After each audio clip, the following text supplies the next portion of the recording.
punya peran penting sesungguhnya. Ya, yang membuat anak itu menjadi Yahudi, Nasrani dan sebagainya itu memang orang tua semuanya itu. Tetapi dalam fitrahnya seorang bayi lahir itu bebas, artinya netral. Dia tidak ada kecenderungan apapun, yang ada adalah insting. Yang ada adalah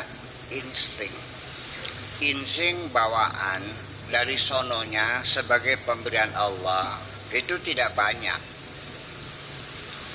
Yang lainnya itu adalah ghariza muktasabah, insting yang hasil proses pendidikan. Kalau ghariza al-asliyah itu adalah insting dasar, itu seperti binatang-binatang, kucing itu. Siapa yang mengajari kalau perak harus diurugin tuh?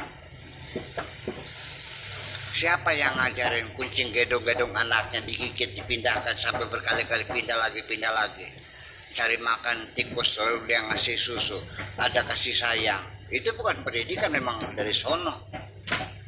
Nah, kita juga manusia begitu lahir juga sama, diberi insting sejak awal mula. Dua insting dasar, yaitu nyaman dan tidak nyaman.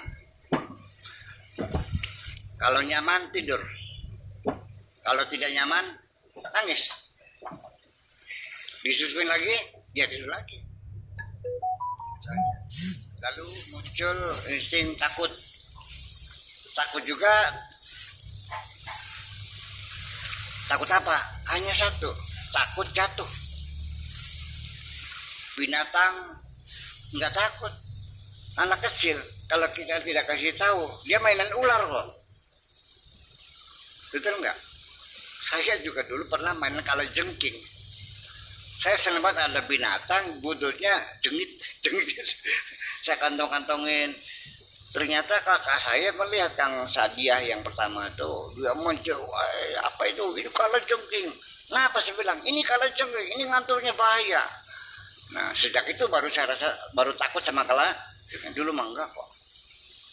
Jadi itu semuanya adalah tumbuh. Nanti setelah dewasa kita juga, fitrah kita akan masuk masa puber, ada kecenderungan ya mencintai jenis lain, tumbuh nafsu birahi, dan itu pertumbuhan yang Allah berikan kepada kita. Tidak usah belajar lagi masalah seks mah, akan muncul sendiri kok, dan tidak akan salah jalan kok.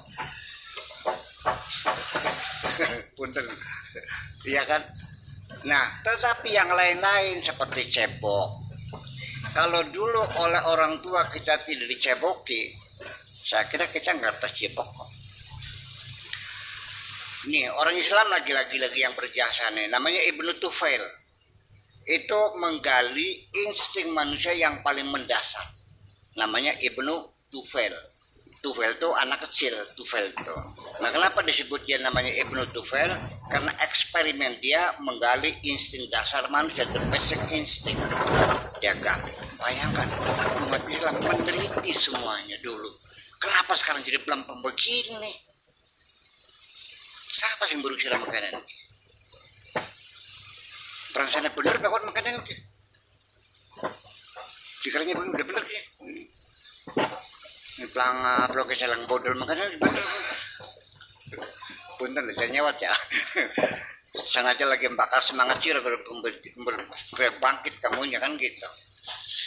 Tapi bangkitnya bukan merusak ya, bangkit untuk membangun negeri ini kan gitu. Kira-kira Islam ikut menyumbangkan kemakmuran di negeri ini, itu maksud saya. Oke. Jadi yaitu seorang bayi ceritanya sama, hampir mirip dengan cerita Robinson Crusoe. Itu seorang bayi lahir, kapalnya jatuh, ada seorang ibu sedang hamil, terdampar di pulau, bayi lahir, ibunya mati sendirian di gunung, yang melihara serigala. Itu ceritanya itu. Apa yang terjadi? Jalannya merangkak kok. Bahasanya apa? Ya kalau seperti bahasa serigala, karena yang ngurusin serigala. Iya. Kalau manggil ya kasih kan. Makan juga nggak pakai tangan buat merakak, ya pakai tangan makanya. Jadi ini kita makan pakai tangan, cebok, mandi, pakai baju. Ini semuanya adalah insting yang hasil namanya ghariza muktasabah, insting hasil pendidikan. Nah itu kita gali bagaimana caranya. Ya, aja Gus pelajari itu kita sendiri. Untuk apa kita belajar? Untuk meningkatkan kualitas hidup umat Islam sendiri. Bagaimana supaya anak-anak kita lebih cerdas dari kita di bidang pedagogi. Kita selalu meneliti, mengadakan eksperimen. Nah, satu ada yang saya banggakan. Mohon diterima rasa bangga saya ini kepada Kiai Dahlan Semarang yang bekerja siang dan malam mencari metode pengajaran Al-Quran, baca Al-Quran. Alhamdulillah namanya metode qiraati. Munculnya berbarengan dengan metode Iqra ya. Tapi yang masih eksis sekarang adalah qiraati. Karena ada standarisasi dalam pendidikan itu. Dulu saya belajar baca Quran di Sapeti tiap hari. Ya, kalau salah baca ter lagi gitu. Iya, di goblok-goblok juga. Ternyata sekarang 3 bulan anak-anak sudah bisa baca Al-Quran. Jadi yang goblok muridnya tak gurunya.